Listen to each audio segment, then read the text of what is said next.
రెండు తెలుగు రాష్ట్రాలకి కూడా సెన్సేషన్ క్రియేట్ చేసిన ఒక దుర్మార్గమైన ఘటన రాజమండ్రిలో డాక్టర్ ప్రియాంక మర్డర్. మేము ఇది యాక్సిడెంట్ అని ఇన్ని రోజులు ఏ రకంగా చిత్రీకరించారు ఈ గవర్నమెంట్ ఇవాళ క్లియర్ గా అర్థమవుతోంది. ఒకటే అంశం చెప్తా ఉన్నామండి, డాక్టర్ ప్రియాంకని అతి కిరాతకంగా 3 సార్లు వాంటెడ్లీ గుద్ది తలపై నుంచి కారు ఎక్కించుకుని వెళ్లిపోయిన తర్వాత ఎన్నో ప్రశ్నలు పోలీస్ డిపార్ట్మెంట్ కి గవర్నమెంట్ కి ప్రజలు అడుగుతా ఉన్నారు. దానికి వీళ్ళ దగ్గర సమాధానాలు కనబడట్లా. నేను అడిగే ప్రశ్నలు సూటి ప్రశ్నలు అడుగుతా ఉన్నాము. వీళ్ళ తల్లిదండ్రులు ఇద్దరు వెంకటేష్ గారు, వారి ప్రియాంక తల్లి గారు కూడా ఇందాక జగనన్నని కూడా కలవడం జరిగింది. వాళ్ళు మనోవేదన, కూతురు చనిపోతే ఏ రకంగా ఉంటుందనేది జగనన్న కూడా నిజంగా మానవతా దృక్పథంతో ఆలోచన చేయాలి. నిజంగా జగనన్నతో మాట్లాడుతున్నప్పుడు కూడా వారి కళ్లల్లో కూడా కన్నీరు తిరుగుతూ ఉన్నాయి. ఎందుచేతనంటే అందరికీ కూతుర్లు ఉంటారండి. ఈ ప్రభుత్వానికి కూడా నేను ఒకటే చెప్తా ఉన్నా, అంటే చంద్రబాబు నాయుడు గారు కొడుకు ఉండొచ్చు, కానీ ఒక కూతురు కోల్పోతే తల్లిదండ్రులకి ఎంత మనోవేదన ఉంటుందనేది అందరం కూడా గ్రహిస్తారు. కానీ ఈ ప్రభుత్వానికి ఇంత కర్కశంగా ఉన్నారనేది, ఏ రకంగా ఉన్నారనేది అర్థమవుతోంది. మేము అడిగే సూటి ప్రశ్నలు కూడా ఒకటే చెప్తా ఉన్నాము. 3వ తారీఖు రాత్రి ఘటన జరిగితే 3వ తారీఖు రాత్రి మీరు ఓన్లీ మాల్ దగ్గర ఉన్న సీసీ ఫుటేజెస్ బయట పెట్టారు తప్పితే ఇవాళ ఆ కారు గుద్దిన తర్వాత ఎటుపక్కకు వెళ్ళింది, రాజమండ్రి సిటీలో కూడా సీసీ ఫుటేజ్లు ఉండవా అని అడుగుతా ఉన్నా. ఆ ఫుటేజ్లు తీసుకుంటే తెలిసిపోతుంది కదా ఈ నిందితులు ఎక్కడ దాక్కున్నారనేది.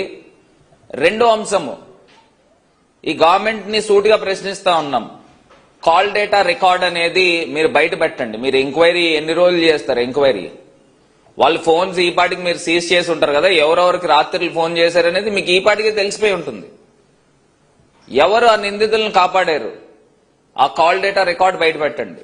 అదేవిధంగా నిందితులు ఆ రోజు రాత్రి షెల్టర్ ఇచ్చిన వాళ్ళు ఎవరు, వాళ్ళ సిగ్నల్స్ బట్టి మీరు ట్రేస్ చేస్తే ఇవాటికి మీకు ఇన్ఫర్మేషన్ ఉండి ఉంటుంది. మాకున్న సమాచారం ప్రకారము ఆ నిందితులు తిలక్ రోడ్ ప్రాంతంలో నివాసం ఉన్నారు. తిలక్ రోడ్ లో ఏ బడాబాబులు ఉంటారనేది నేను పెద్దగా చెప్పక్కర్లా. తిలక్ రోడ్ ప్రాంతంలోనే వాళ్ళు నిందితులు 3వ తారీఖు రాత్రి వాళ్ళు బస చేశారు. వాళ్ళకి సహకరించిన వాళ్ళు ఎవరు? ఇవాళ నిందితులకి ఎంతైతే శిక్ష పడుతుందో నిందితులను కాపాడిన వాళ్ళకి అంతకన్నా పెద్ద శిక్ష పడాలా. ఎందుకు చెప్తున్నానంటే ఇలా డాక్టర్ ప్రియాంక లాగా ఇంకొక ఆడపిల్లకి అన్యాయం జరగకూడదు. అంటే ఇది వెచ్చలవిడితనం అయిపోతుంది. అంటే ఏ పనైనా చేసేయచ్చు, మనల్ని కాపాడే వాళ్ళు పలానా వాళ్ళు ఉన్నారనే అంశం ఈజీగా తెలిసిపోతుంది కదా, ఈజీగా అర్థమవుతుంది అందరికీ కూడా. ఇలా సెటిల్మెంట్ బ్యాచ్లు అనేది పూర్తిగా నిర్మూలించాలి. ఇంకొక ప్రధానమైన అంశము, ఇప్పుడు డాక్టర్ ప్రియాంకకి ఇంత దుర్మార్గంగా ఘటన జరిగితే 6వ తారీఖు దాకా పోలీస్ డిపార్ట్మెంట్ ఏం చేస్తున్నారు? 125B section కడతారండి? అంటే నెగ్లిజెన్స్ డ్రైవింగ్ కింద సెక్షన్ కడతారా? 6వ తారీఖు దాకా అరెస్ట్ చూపిలేదు. నేను అడుగుతా ఉన్నా పోలీస్ డిపార్ట్మెంట్, మీరు ఎఫ్ఐఆర్ కాపీలో 4వ తారీఖు వాళ్ళ ఫోన్లు సీజ్ చేశారని చెప్తా ఉన్నారు. అంటే వాళ్ళు నిందితులు దొరకకుండానే మీరు ఫోన్లు సీజ్ చేశారా? ఇది ఎక్కడైనా జరుగుతుందా? అసలు ఇంత అంబిక్విటీ ఎందుకు క్రియేట్ అవుతా ఉంది? ఇవన్నీ కూడా చాలా దుర్మార్గము. ఖచ్చితంగా అధికార పార్టీ యొక్క హస్తము దీని వెనకాల ఉన్నదనేది అర్థమవుతుంది. ఎందుకంటే పోలీస్ డిపార్ట్మెంట్ నిజంగా ఛేదించాలని అంటే ఎంతసేపు పని అండి? ఒక్క రోజులో వాళ్ళని పట్టుకోగలుగుతారు. ఒక రోజులో నిందితుల్ని వెనకాతలు ఉన్న వాళ్ళు ఎవరనేది పట్టుకోగలుగుతారు. ఇవన్నీ మీకు తెలుసనేదే క్లియర్ గా అర్థమవుతా ఉంది.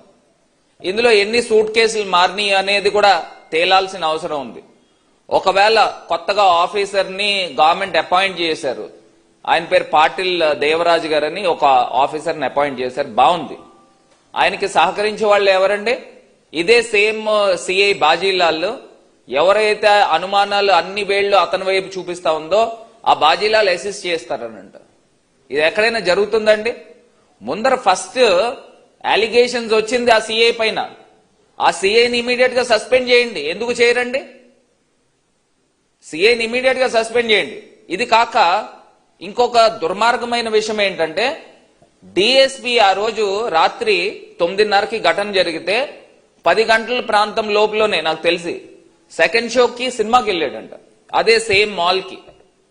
అంటే అసలు మీకు కనీసం మానవత్వం ఉందా రాజమండ్రి పోలీస్ డిపార్ట్మెంట్ గా అడుగుతా ఉన్నా. ఎలా వెళ్ళగలుగుతారనండి? పాపము పాప ప్రియాంక బ్లడ్ 2 లీటర్ల బ్లడ్ రోడ్డు మీద ఉంది. ఆ బ్లడ్ ఇంకా ఎవరు కూడా తుడిచి కూడా ఉండరు. అదే రోడ్డు మీద మళ్ళీ సేమ్ కార్ ఎక్కించుకుని ఈయన డిఎస్పీ సినిమాకి వెళ్ళాడండి. ఇది ఎంతవరకు సమంజసం అని అడుగుతా ఉన్నా. మీరు డిఎస్పీ గారు మీరు లీవ్ లో ఉన్నారా, ఆన్ డ్యూటీలో ఉన్నారా? ఒకవేళ ఆన్ డ్యూటీలో ఉంటే మీరు ఈ రకమైన కార్యక్రమం చేయొచ్చా? ఇన్ని ప్రశ్నలు ఉన్నాయి. ఖచ్చితంగా ఈ ప్రభుత్వం పైన మాకెవ్వరికీ కూడా నమ్మకం లేదు. ఇవాళ బుట్టా రేణుకా గారు మేము ఇద్దరం కూడా కలిసి వచ్చి జగనన్న దగ్గరకు తీసుకుని వెళ్ళి వీళ్ళకి న్యాయం జరగాలి, ఈ కుటుంబానికి న్యాయం జరగాలి, మరో ప్రియాంకకి ఈ రకమైన ఘటన జరగకూడదు. ఖచ్చితంగా హైకోర్టును ఆశ్రయిస్తాము. ఈ ప్రభుత్వము మీకు చిత్తశుద్ధి ఉంటే ఈ నిందితులను సహకరించిన వాళ్ళు 100% మీ తెలుగుదేశం పార్టీకి సంబంధించిన వాళ్ళు ఉన్నారనేది ఓపెన్ ఫ్యాక్ట్. అది మీరు రాజమండ్రిలో చిన్న పిల్లోని కనుక్కోండి, చెప్తారు ఎవరు వెనకాతలు ఉన్నారనేది. మీడియాను కనుక్కోండి, ఆఫ్ ద రికార్డ్ చెప్తారు. వీళ్ళు ఛేదించడానికి ఇంత తాత్సారం చేస్తా ఉన్నారు. ఇది నిజంగా చాలా చాలా దుర్మార్గం అండి, అన్యాయం అండి. దీన్ని 100కి 100% మీరు నిష్పక్షపాతంగా పోలీస్ డిపార్ట్మెంట్ తేలిస్తే వెల్ అండ్ గుడ్. లేని పక్షంలో సిబిఐ ఎంక్వైరీ కాల్ఫర్ చేయడానికి మా ఎంపీలు ఖచ్చితంగా గవర్నమెంట్ ఆఫ్ ఇండియాను అడుగుతారు. అదేవిధంగా హైకోర్టును ఆశ్రయిస్తాము. హైకోర్టును ఆశ్రయించి మరి డాక్టర్ ప్రియాంక తల్లిదండ్రులకి న్యాయం జరిగేదాకా వైఎస్ఆర్ కాంగ్రెస్ పార్టీ ఎప్పుడు అండగా ఉంటుంది, జగనన్న కూడా ఎప్పుడు అండగా ఉంటారని ఈ సందర్భంగా తెలియపరుస్తూ ఇంకొకటి ఫైనల్ గా ఇంకొక మాట కూడా చెప్తా ఉన్నా. ఆ రోజు వీళ్ళు మద్యం సేవించి ఉన్నారనేది మీడియా ఛానల్స్ లోనే చెప్తా ఉన్నారు, ఈవెన్ డిపార్ట్మెంట్ కూడా చెప్తా ఉన్నారు. మీరు ఎఫ్ఐఆర్ లో ఎందుకు అది మద్యం సేవించి ఉన్నారనే పదాన్ని ఎందుకు ఇంక్లూడ్ చేయలేదు? వాళ్ళు మద్యం సేవించి ఉన్నారా, లేకపోతే డ్రగ్స్ ఇంటాక్సికేషన్ లో ఉన్నారా, ఏ ఇంటాక్సికేషన్ లో ఉన్నారనేది కూడా తెలియాల్సిన అవసరం ఉంది. ఫైనల్ గా ఒక మాట చెప్తా ఉన్నా, ఇది చాలా చాలా పెద్ద ఇష్యూ అండి. ఇవాళ ప్రియాంకకి జరిగింది, రేపు మన ఇంట్లో జరుగుతుంది, లేకపోతే ఇంకొకటి జరుగుతుంది. దీనికి అడ్డుకట్ట వేయాలి. ఇవాళ ఢిల్లీలో నిర్భయ ఘటన ఏ రకంగా అయితే జరిగిందో, కోల్కతాలో అభయ ఘటన ఏ రకంగా జరిగిందో, రాజమండ్రిలో డాక్టర్ ప్రియాంక ఘటన కూడా అంత హీనాతిహీనమైన ఘటన అని కూడా ఈ సందర్భంగా తెలియపరుస్తూ, దీనికి కుటుంబ సభ్యులకి ప్రభుత్వము బయటకు వచ్చి న్యాయం చేయాలి. మీరేదో చేతులు దులిపేసుకుని ఏదో కేసు చేసేసాము ఛేదించేసాము అని అంటే కుదరదు. నేను అడుగుతా ఉన్నా, 125B ఎందుకు కట్టారండి స్టార్టింగ్? తెలీదా మీకు?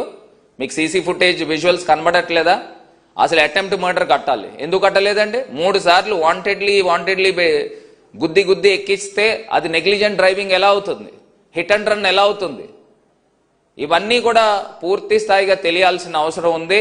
ఈ ప్రభుత్వము మీరు ఏ రకంగా కేసును ఛేదిస్తున్నారనేది ప్రజలు ఆల్రెడీ గమనించారు. మేము ఈ విషయం గురించి మాట్లాడతామని మమ్మల్ని హౌస్ అరెస్టులు చేసి అసలు బయటికి రానివ్వకుండా దుర్మార్గంగా చేస్తూ ఉన్నారు.